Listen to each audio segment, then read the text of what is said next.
Welcome, teacher friend. I'm Lori. And I'm Melissa. We are two literacy educators in Baltimore. We want the best for all kids, and we know you do too. Our district recently adopted a new literacy curriculum, which meant a lot of change for everyone. Lori and I can't wait to keep learning about literacy with you today. Hi, everyone. Welcome to Literacy Podcast. Melissa and Lori love literacy. We can't wait for today's conversation because we think you're going to learn so much from it. There's just so much to learn about PLCs and different structures and ways to approach them. So I'm excited to learn. Melissa, I know I came across this piece from a colleague recommendation and I shared it with you. And we were like, we have to talk to her. Yeah, well, first, it was about something called masterminds, which just sounds really cool. So yeah. I wanted to know more about that, but then to learn, the really great things that Jen David Lang is doing with leaders across the country, especially during this COVID time, I think it's just really exciting. So let's meet her. Welcome to the podcast, Jen David Lang. How you doing? I am great. Thank you both for having me here. Lori, Melissa, I really appreciate it. Yeah, absolutely. So tell our audience a little bit about yourself. We already know a little bit, but we might learn more too. I've spent my entire adult life dedicated to the field of education, starting as a teacher in that special place we call middle school. Yeah. Middle school. I love middle school. I'm not apologetic about it. And oddly, I taught both math and English. Very strange person, strange roots. And many years later, after I got my principal's license, I found that I was much more interested in supporting school and district leaders. So when I spoke to a lot of principals, I realized they didn't have a lot of time for their own professional learning, or they weren't making a lot of time for their own professional learning. Of course, we called it professional development back then. Yeah. I decided to read a whole bunch of books about education, about leadership, about teaching, and summarize one a month as part of a subscription service that I call The Main Idea.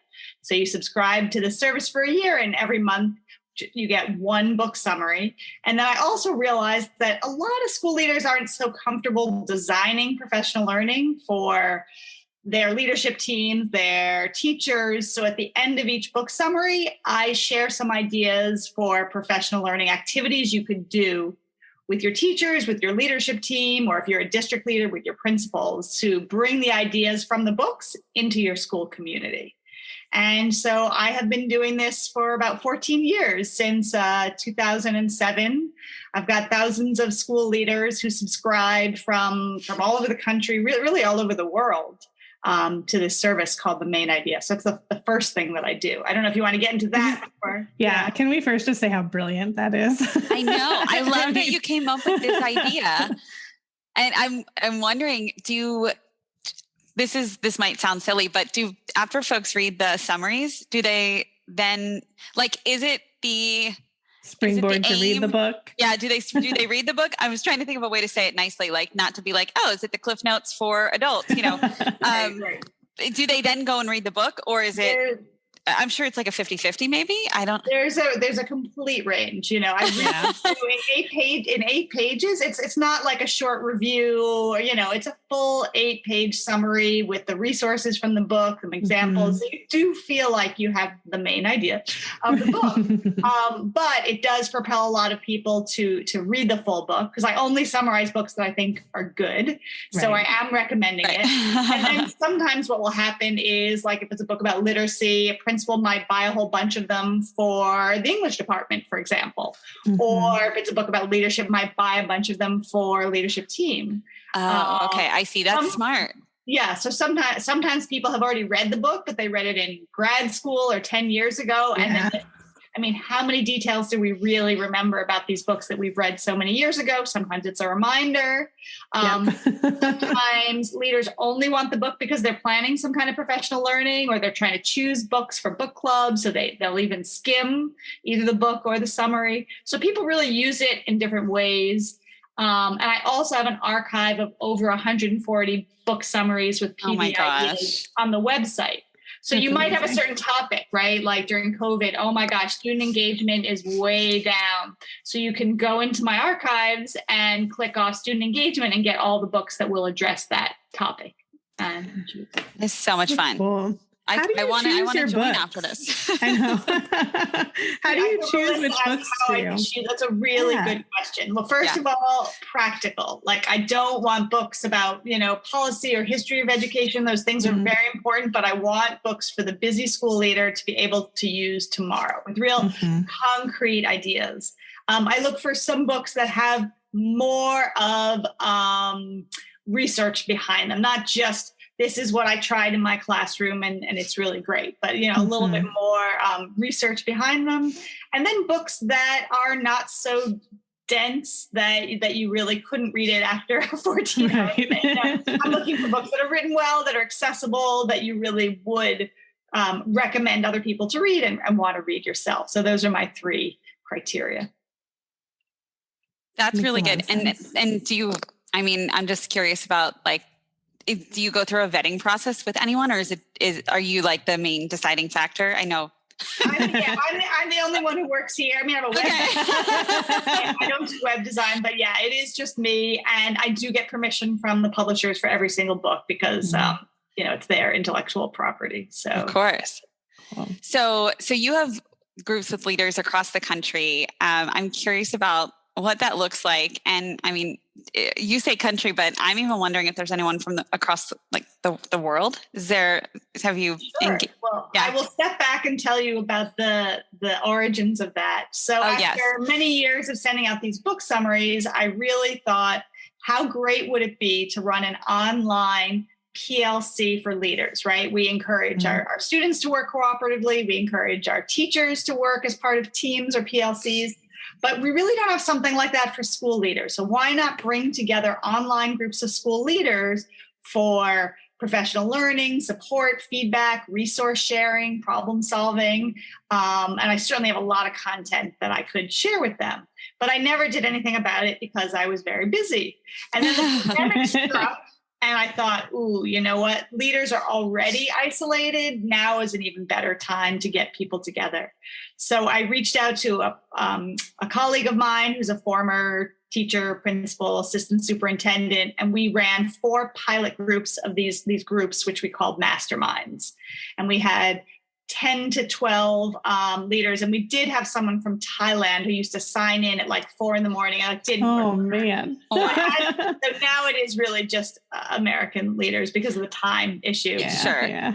And the pilot worked really well. So we ended up launching 5 mastermind groups with leaders that meet for 1 hour every other week. So it's leaders, both school and district leaders, who want to devote 2 hours out of a month to their own professional learning each month. That sounds pretty reasonable. Yeah, well, it's hard. It is hard. You know. just have, the putting out the fires and the emergencies that happen. But that's why it's great that it's ongoing, because if we have 24 sessions a year and you miss one, that's different than missing that one conference that you signed up for. Of course. That's a good point. Now, did the main idea springboard into Mastermind? It feels like it might feed that a little bit. Yes. So what we realized was we didn't just want groups of people sitting around and shooting the breeze. We really wanted professional learning to occur.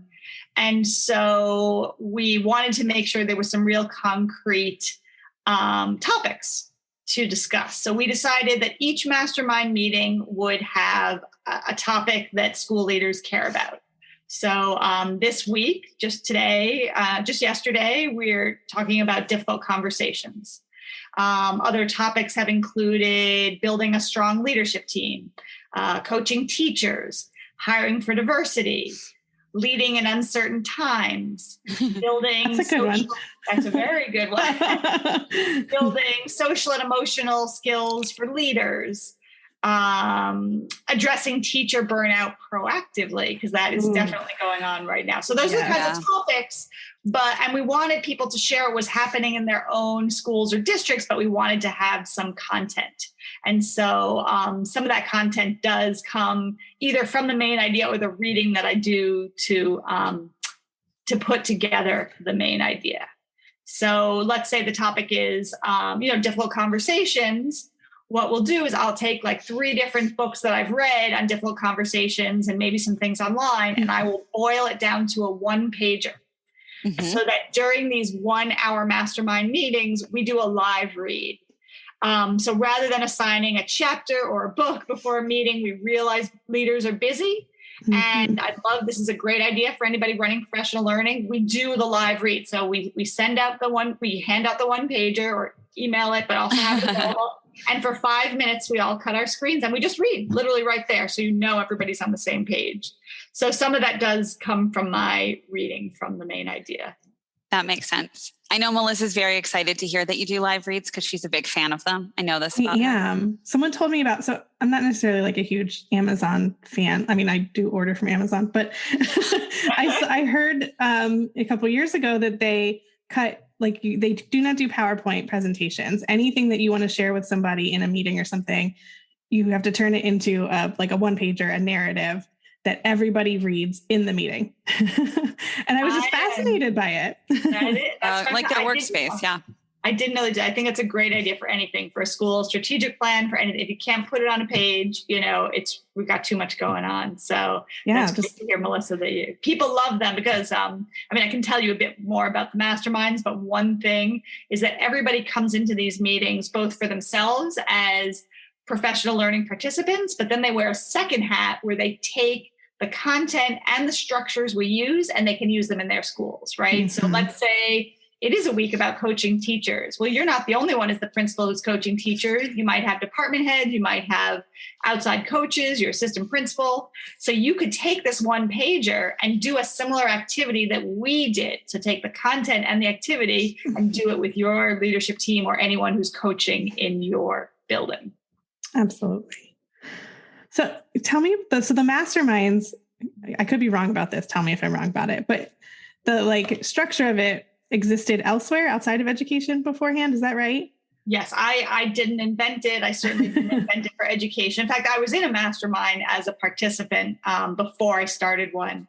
But yeah, sometimes in education, we come to things a little slower than we do. We would like. I hate to admit it. But yeah, unfortunately, not-for-profit and for-profit world, there's always been opportunities for people to get together and network, right? Meet people. But then there also have been masterminds where people either meet in person or virtually for learning, for networking, for support. And it's catching on now. I'm seeing it more in the education world, this idea. I even know someone who runs a mastermind for new teachers as well, because they have a certain, special need that other teachers don't have. And it can be intimidating to get the support in your school. So it's nice to have, some support from outside of your school, even your state. Yeah. I feel like this would be an incredible idea for educators who are implementing, we often talk about high quality instructional materials and what value that would provide, like the value add for them to connect as leaders and say, I'm having this struggle. Can you help me think through this? Or, I found this resource to be immensely helpful when we were reviewing student work samples, and here's why, and here's what it looked like. So I'm imagining this just, I feel like you should just take this to the next level. And Jen's like, I'm only one person. Jen's like, I can't do it all. I love this idea, though. A big fan of the idea. You're right.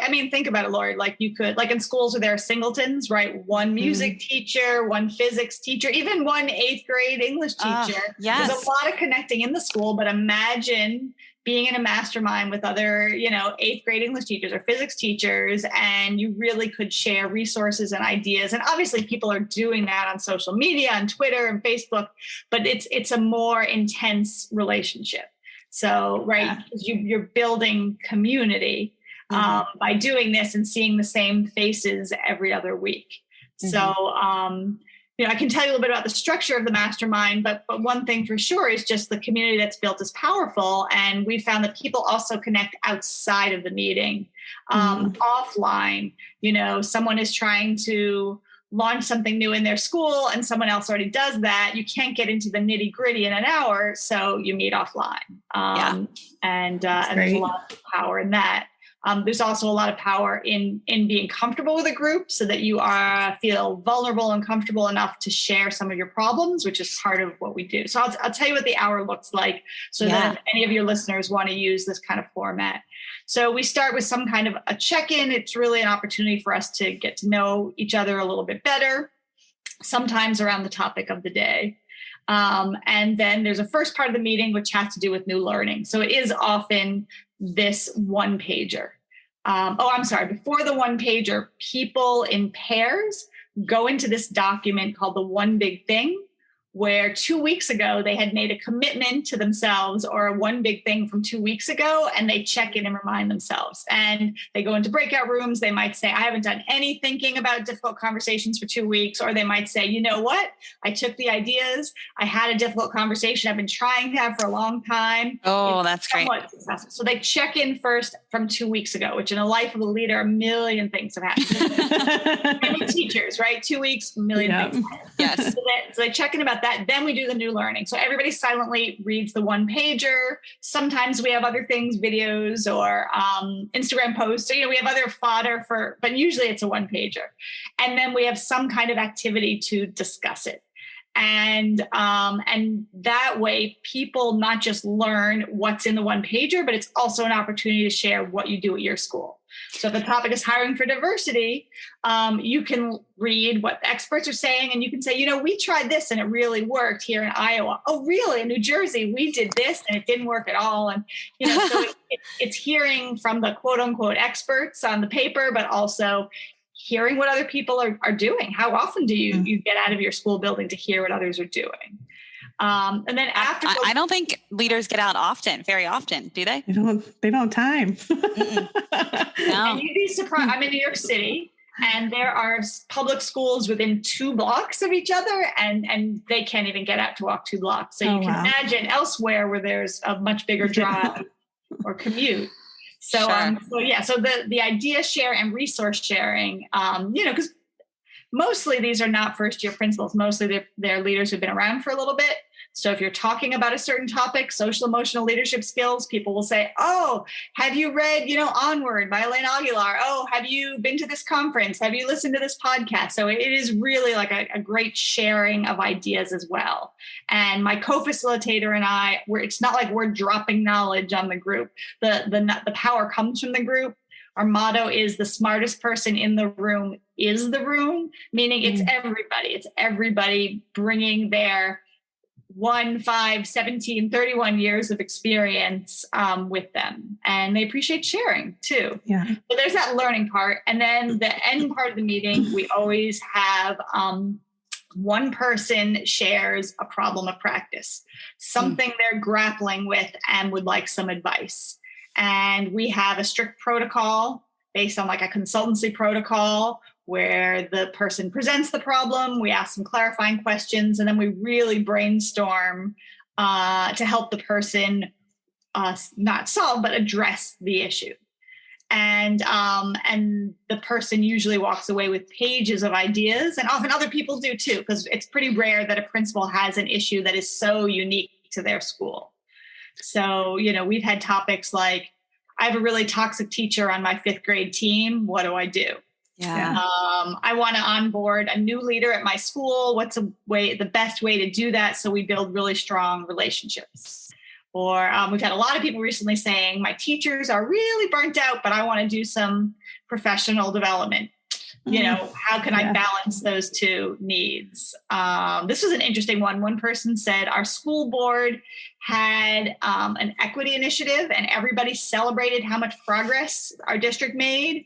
And I just don't think we've gone far enough. And everybody's here celebrating, what do I do?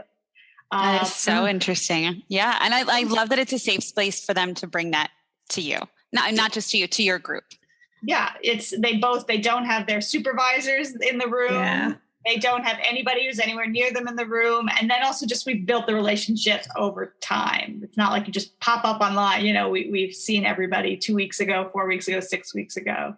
Yeah. And then, then the final few minutes of the meeting is just, okay, we've talked about a lot today. And we know as soon as you get off this meeting, there's going to be a fire drill, an angry parent. There's going to be so many things. So go back into that shared document, the one big thing, and what's one thing you want to take away from today. It could be a commitment you make to yourself, soft accountability, but what do you want to remember? And it's really useful to be like, I heard about this article, now I want to read it. Or I want to try this strategy for recruiting more diverse faculty members, or, it could be anything. So that's the hour that we do every other week.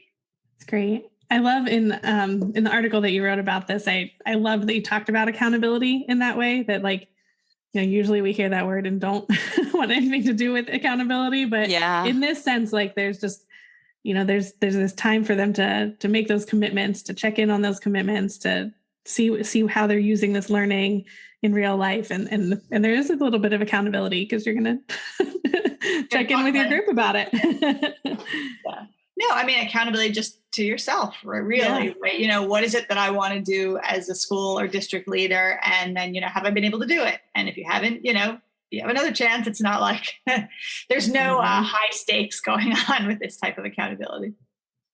Yeah. What you shared, I think you shared this in our pre-call, that we don't learn by doing, we learn by reflecting on doing. And I think that that's really important. Are there any things that you might feel comfortable sharing that leaders have shared with you that have been really critical takeaways that they've learned about, or by reflecting on what they practiced or what they did? Well, it's interesting how many people have really learned about, and that quote is kind of about, we don't learn by doing, we learn by reflecting on doing. It's sort of what John Dewey has said. Everybody thinks, he's all about learning by doing, but it's actually reflecting on the doing. I think one key thing that a lot of people have taken away has been the structures. Some people have really brought this type of professional learning into their schools or districts and really gotten teachers together. I mean, even if you just it's a 15-minute problem of practice sharing, you can get teachers to really, or your leaders to really talk about what they're struggling with. And then when you start to hear the brainstorming, you realize how much expertise is in the room. And professional learning does not have to be about bringing in the fancy consultant that costs a lot of money, but it can be something that we do here in our schools. I know a lot of schools do have PLCs, but they don't necessarily do sharing of a problem of practice using a protocol. And it's a great way to give feedback, because it's not like, I didn't ask for feedback. Like the feedback is in brainstorming what other ways or how you could approach it. So it's more about the issue than the person. How sometimes feedback is problematic because it gets into the personal, not the professional. This is all about the issue at hand.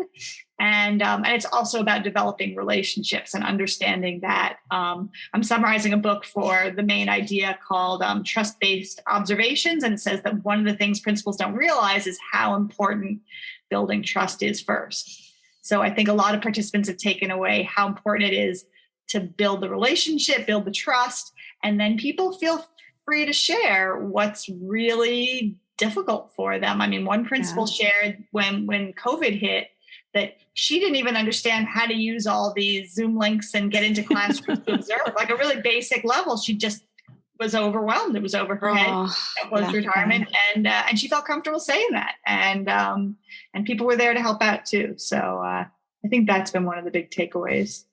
That's great. In your article, you also wrote about the need for this the acronym is it VUCA? Is that how you would say the acronym? It's funny. I've never heard it said out loud. Basically, I assume it's VUCA basically the idea is that this term was coined, I think, after World War II, that we are living in a volatile, uncertain, complex, and ambiguous world. And while you could say, that's because of COVID, it actually is not. I think for a while we've seen how rapidly these changes are occurring. And no educator wakes up in the morning and is like, I want the rug to be ripped out from under me, pulled out from under me, and I want everything to change so quickly. But things are. And that's what happened when we all had to, within a matter of weeks, go from in-person teaching to online teaching. So, so it's well worth it for leaders to develop the kinds of skills and mindsets to be able to lead in this kind of world. Because even if COVID were gone tomorrow, we still would be leading through change. And so living through change, right? So how can we develop the skills to the resilience to deal with all of that? Yeah. I do feel like COVID kind of hustled the education fields. I don't know how to say this. Like, it hustled us into the virtual space where other areas have been for a bit of time. And I love that you're leveraging that to really connect leaders, not just all over the country, but I mean, like you mentioned, it could even be like 2 blocks away from each other who just don't have time. So I love that you're doing that. And I do, I think like Melissa and I are both were in Baltimore, and I think a lot of misconceptions happen when we talk about like urban areas. And, you just shared you're in New York City, that, I pictured before I worked in Baltimore City, like big schools and lots of people in every school. But the reality is that a lot of the schools that I supported had one 8th grade teacher, had one principal, not even an assistant principal, like one principal, because that's what the budget allowed. So just to kind of elevate the need for something like this, and just thank you for your work. Like, this is really helpful to bring people together. So the power of the room, everybody's learning together from the power of the space around them. Well, that's very kind of you to say. Thank you. Yeah. Somebody just sent in a mastermind application to be part of the group, and she's in a rural area. So I don't know if you've heard of this before. I haven't. She's actually the superintendent and the principal. And wait, what? Like, that's impossible. How do you even do that? I don't know. I'm not sure. The principal probably gets good ratings, but she was basically saying, like, it's so small, right? That we don't have the funds. I am the superintendent principal.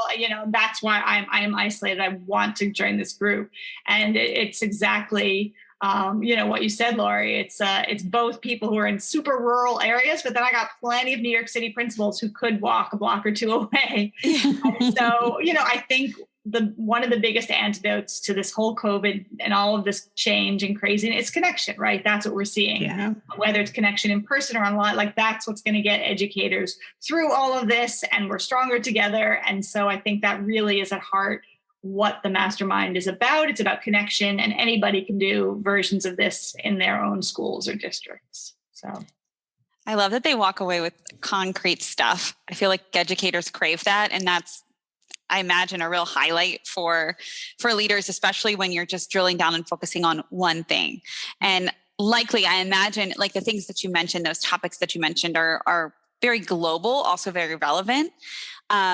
So it likely is different than what they're getting within their districts, right? I imagine in their district, they're going to a principal meeting, and like the first half of the meeting would be talking about English language arts or literacy or reading. And maybe the second half is math or what have it. And you're addressing those global topics that need to be addressed regularly, but that may not be allotted time for in a district as things are moving really fast paced. So I think that's really exciting that they can walk away with those like concrete next steps and ideas for things that may not be addressed in their districts per se.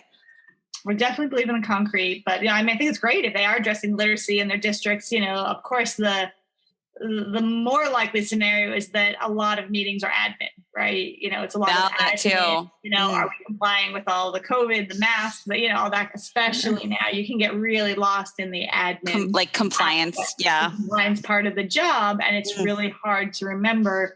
We need our leaders to be instructional leaders, and to remember that side. So, yeah, that's a really good point.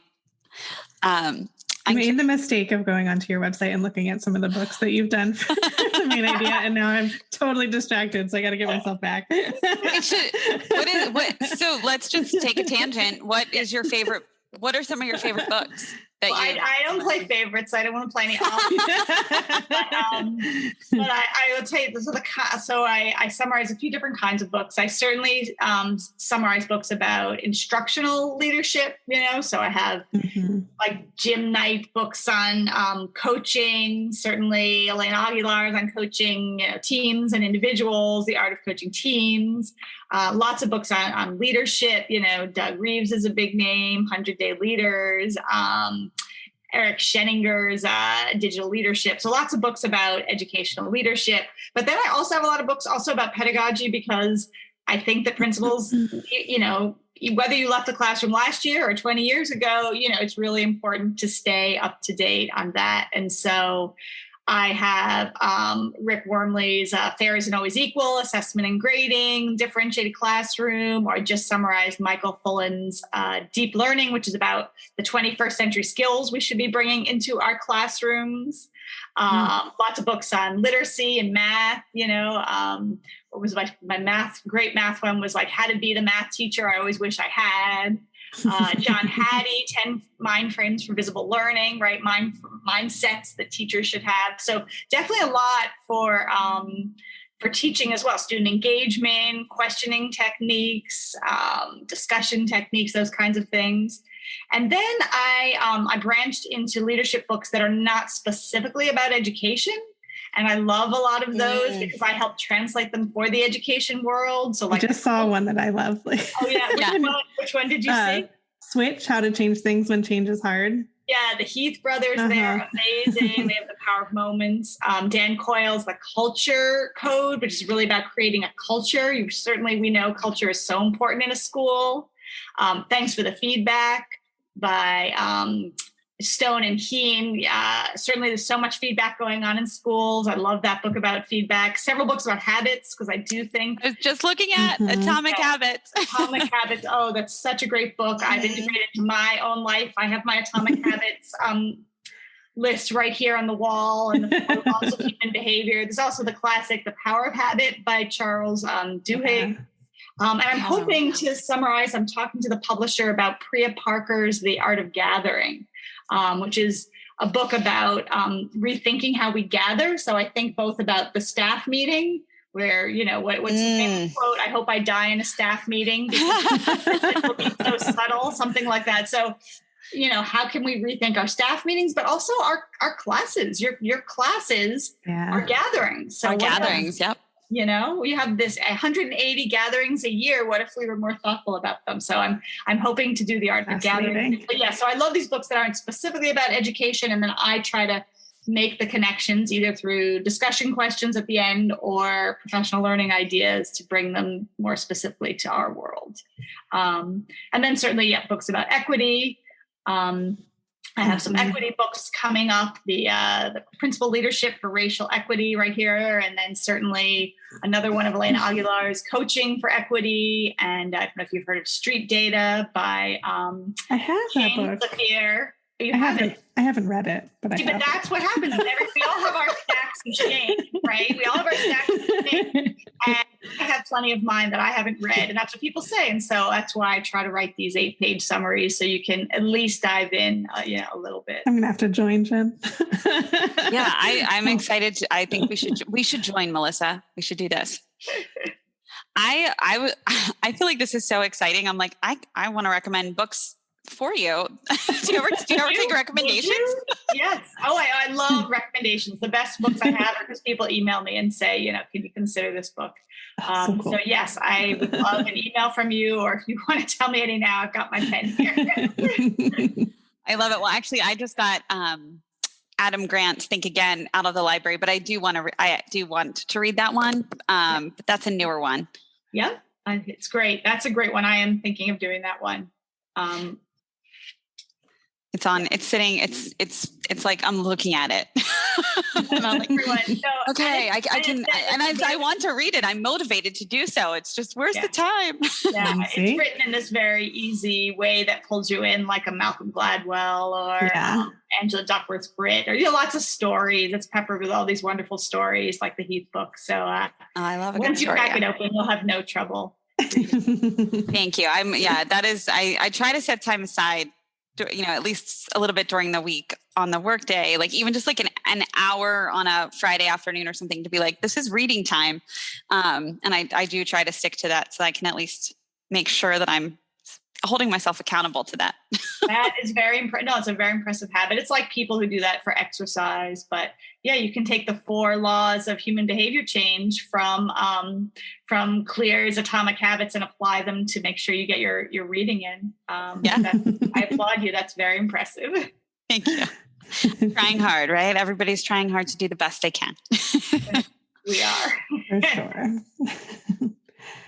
Well, Jen, is there anything else that you want to share with us about either Masterminds or the Main Idea, any of your work? Feel free to reach out if anyone wants to email, ask any other questions or learn more. My email's on the website, themainidea.net, or you can write to me at jen@themainidea.net, and I'm happy to answer any questions or chat with anyone. Thank you. We'll link all of those in the show notes for you, including your Masterminds paper, which drew us to you. So, and you have a podcast as well, right? Oh yeah. So a lot of people asked if they could access my book summaries, on a podcast. And my husband, who's also an educator, said, Jen, if you read those 8-page summaries, that is going to be deadly. So I said, okay, well, what if I talk about my book summaries? And you will both appreciate this because you're co-host. He said, Jen, it is not very interesting to listen to one person talk alone. So that is a special gift. I will give people who have that gift. It is very special. It is hard and it has to be brief. Yeah.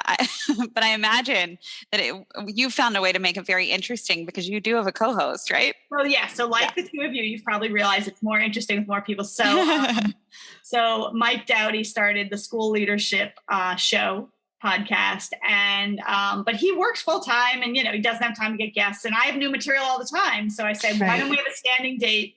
Every book I summarize, we'll have a conversation about it, either just the two of us or with the author if the author is available. So every month I send an 8-page summary, and I send a link to the podcast if you prefer to, listen while exercising instead of reading 8 pages. So I provide it in another format. And I do try to get, really concrete with some suggestions and ideas. And then I add a third thing, which during COVID, everyone is so exhausted that some people don't even have the energy to read 8 pages. So I started creating a 1-pager for a lot of the books so that you could go smaller. So like in this deep learning book that I just summarized by Michael Fullan, I also just have a 1-pager on the 6 C's of 21st century learning, describing what those are. So if you're just crazed, you could just read about collaboration, creativity, communication, those kinds of skills.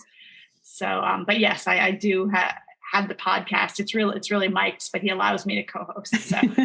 That's exciting. I also think it's a gift to be able to read a whole book and then to pull out 1 page worth of information. That is difficult to do, I imagine. Absolutely. So, yeah, it's not necessarily a summary. It could obviously he said a lot of things in this book. It's just the 6 C's. So sometimes it's, it's less the overview of the whole book and more like, here's something really interesting. Really important. Yeah. That you can sink your teeth into. Yeah.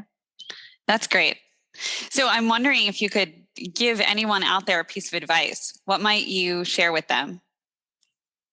I think that a lot of school leaders think, I don't really have enough time for my own professional learning. And first of all, we're running learning organizations, right? We're expecting teachers to learn, students to learn. So we kind of need the learning to happen at the top. But the second thing is that really any time spent learning as a leader will have paid you back in spades in proactively addressing problems, moving your school community forward into the future to address the issues of tomorrow, and just simply giving you better ideas for ways to better serve your school community. So it is well worth your time, whether you're a first-year leader or you've been in the field leading for 30 years. I like that. Absolutely. Thank you. It's like feeding your children a nutritious dinner and then feeding yourself pizza every night. That doesn't work out so well in the long run, right? Exactly. Or in New York City, I see people biking and their kids, their little 2-year-olds on the back of the bike have helmets and they don't. And I think, I know, yeah. You're going to get into an accident, no more mom, Yeah, put the helmet on, yeah. Put the helmet on. Sorry, different topic. Okay. That's a good But you brought up the fast food. I did. All very important things. Well, bike safety, healthy eating. We appreciate all this. Model. Yes. Yes. Well, thank you so much for giving us your time today. We appreciate it. And we know our listeners are going to take so much from this, just the tangible tips that you gave, concrete ideas and ways to structure different things happening in their buildings. Or I imagine even if a teacher's listening, he or she might want to try this within their teams or with teachers across schools. It sounds really exciting, and maybe you'll get some leaders signing up from it. So thank you. Sounds good. Well, thank you both for your time. You are amazing at what you do, and I'm really impressed with how you so quickly understand ideas and help to disseminate them. So thank you, Lori and Melissa. I appreciate your time. Thank you. It was wonderful to meet you. You too. Have a good rest of your day. Thank you so much. Thank you so much for listening, literacy lovers. Be sure to visit our website to subscribe to our newsletter and podcast. It's literacypodcast.com. Yep. And don't forget to follow us on Instagram, Twitter, and Facebook. Most of them are at Literacy Podcast. Yes. And please, please, please reach out to us. Melissa, what's our email address? Melissa and Lori at literacypodcast.com is our email address. And we love getting emails from you all. And Lori and I really read them. Yeah, and we really respond. It's fun. We love when you all reach out and we get to have conversations with you. So please email us. Let us know what you're thinking, what you're thinking about literacy, what you're thinking about ideas for us to podcast about. Yes, ideas for podcasting, anything. We love to hear from you, what you liked, what you want. Yeah, we're here for you. Mostly y'all are asking questions, which is great. Yes. We don't mind that either. Yes. We're so glad you're here to learn with us. Thank you, everybody.